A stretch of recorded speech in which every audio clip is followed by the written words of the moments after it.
was a piece that you dropped that I wanted to get to, and it was about your takes on the ATA, because apparently it's damaged the economics of trucking while compromising public safety. And there was a lot that you put in this I article. had big issues with the ATA. And the reason so ATA has had this narrative that there's this perpetual driver shortage that will not quit. And the problem with this is the fact that there is no truck driver shortage. No.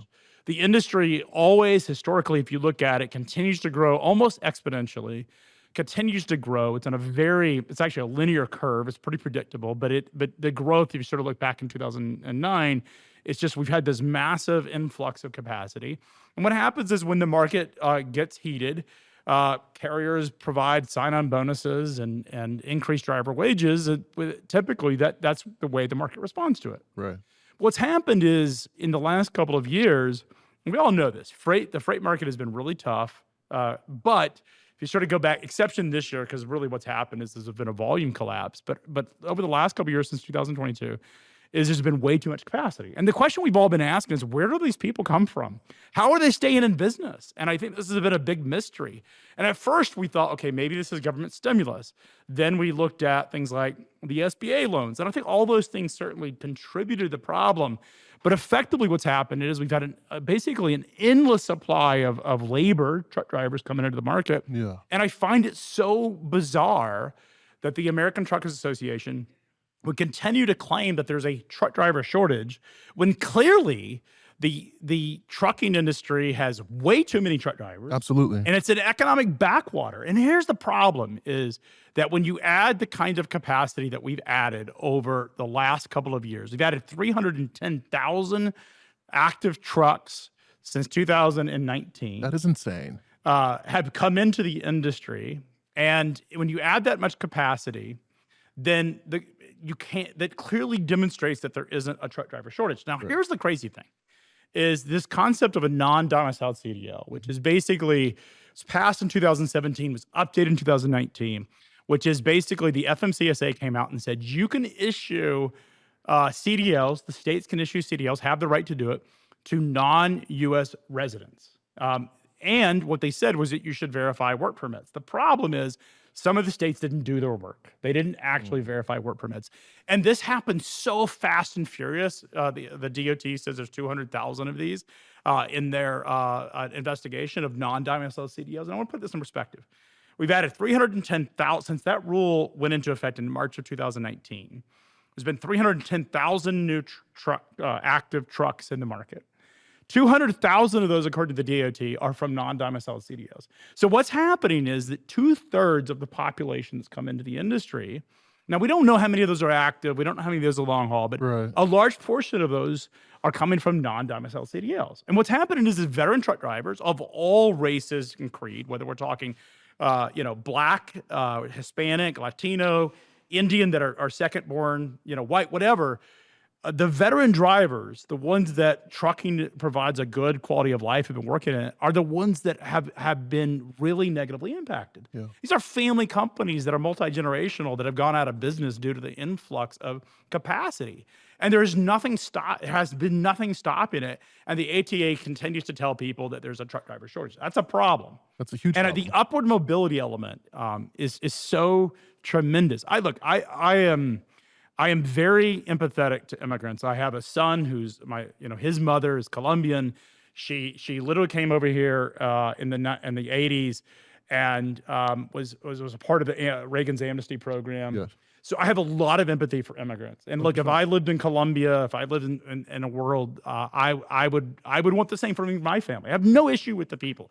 I have issue with the government, and I have issues with the ATA. Continue to tell people there's a truck driver shortage. Like, be honest. Be honest. Tell people that there is no truck driver shortage, because what you're doing is you're lowering the quality of life for every other trucking driver that's here.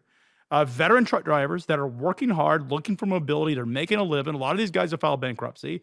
A lot of them entered our industry during the peaks of COVID and took out a lot of personal debt and have suffered from this endless supply of capacity. It's an economic backwater. And what we also have is contribute to a massive problem of safety on the roads. Yeah, the ATA has accountability here. And 100%. Look, I have been talking about the fact that there is no truck driver shortage for some time, but it's clearly in the data that the ATA's propaganda of telling the public, Congress, that there's a truck driver shortage has damaged and forever damaged our industry. Yeah. And everybody that runs a motor carrier should be absolutely enraged at what's happening. It's a disaster. It's a travesty.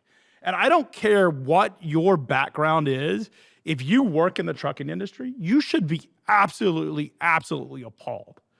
And they need to be called to account. And I think a lot of times, I talk to a lot of executives. Yeah. Some of the quote unquote mega carriers executives, they will not come out publicly because they're afraid of the repercussions of this. Someone described it as the mafia. They get phone calls from their peers that they come out and say anything, but they will talk off record. For sure. And even the largest, quote unquote mega carriers that we think about, and I'm not talking one, I'm talking multiple of them, will tell you that they're incredibly distressed by what's happened to the trucking industry, is that we have allowed so many companies and so many participants that do not follow the rules. And the problem isn't that the ATA set this rule framework up to make things worse. It's that this inadvertent telling people we have a truck driver shortage drove every policy decision, because you see it when Congress goes up and says, hey, we're changing this law that makes it easier. They always mention the truck driver shortage as the primary reason. We need to have more immigrants. We need to have 18 to 20-year-olds. And their primary reason is because of the shortage of truck drivers. That is a responsibility the ATA needs to pivot. And here's the problem, is the ATA does good things. Like, I just want to be completely frank. I think the ATA focused on infrastructure, focusing on truck driver parking, right. Lifestyle issues, safety issues, actually does a pretty remarkable job. But because they hang on to this lie that is clearly not in the data, and they continue to double down on it, despite what the data says, has done a travesty to our industry, and they should be held accountable. So, follow-up question for you real quick. All of us in the industry, right, when it comes to the ATA, what do you think we should be doing? Just given what's happened, what you've gone through, what should we as folks in this space be doing right here, right now? I think we just have to continue to talk about the problem. Right. The problem is that this is an industry that lives in the world of supply and demand. I'm talking particularly the truckload carriers. Now, let's be completely frank. The ATA has come out and countered and says driver wages have gone up. What they don't bother actually, either they don't understand it or bother disclosing, is that a large percent of the BLS data, which supports that driver wages have gone up, the largest component of that is UPS drivers. These are our parcel delivery guys. They got a massive union contract back during the peak of COVID. It's FedEx that has had to respond to that, and the contractors, and it's Amazon contractors that are doing local delivery. All those wages have gone up because really in response to UPS and type markets, they had to. But the truckload operators, the commoditized part of the business, have not benefited from a lot of these policies. In fact, quite the opposite. And so I think the ATA needs to be held accountable. I think the carriers need to stop pretending that there's a truck driver shortage. One of the feedbacks that I heard was that a lot of the position around this truck driver shortage is to convince shippers that capacity is not fungible. It's gonna get tight. But the reality is, regardless of whether they like it or not, the information's out there. Right. Everybody knows the state of the trucking industry, whether it's what you get from FreightWaves and Sonar to what DAT publishes. Look, shippers run RFPs. They're in communication. They know what's happening. The days of the asset carriers can pretend that the market is anything but what it is just gone. That's gone. And I think what we have to do is have an honest conversation about what we're trying to accomplish. And I think this is a moment for Chris Spear at the ATA to declare victory on the truck driver shortage and say, we've solved it, and now let's fire the really bad actors. Let's get rid of the unsafe carriers. Let's get rid of these unscrupulous carriers that drive 20 hours a day and don't respect the hours of service. Let's get rid of temporary work visa people that come over on temporary guest visas for 90 days and drive trucks with no training. Let's stop the madness. 100%. And it's really comes down to the ATA accepting responsibility for their actions, or do what George W. Bush did when he realized he screwed up in Iraq, is declare victory. Like, do it. Craig Fuller, you are the absolute man. It is the chance. I want to see Chris Spear on an aircraft carrier saying mission accomplished. We solved the truck driver shortage. That would be absolutely. Look at this. That's what he should do. Today is the ATA management event, and that's what I expect out of Chris Spear. Declare victory, move on to more important issues, and frankly, let's help out the industry. Let's help these people survive. This is Say the name, Carol Fulmer. Say it. Carol Fulmer. Carol Fulmer, massive trucking company, Carol 500 Fulmer. trucks went out because of the driver, because of the freight recession caused by influx. And we're going to remind people of all these carriers that have failed and died because of the ATA's reckless messaging. Mic drop.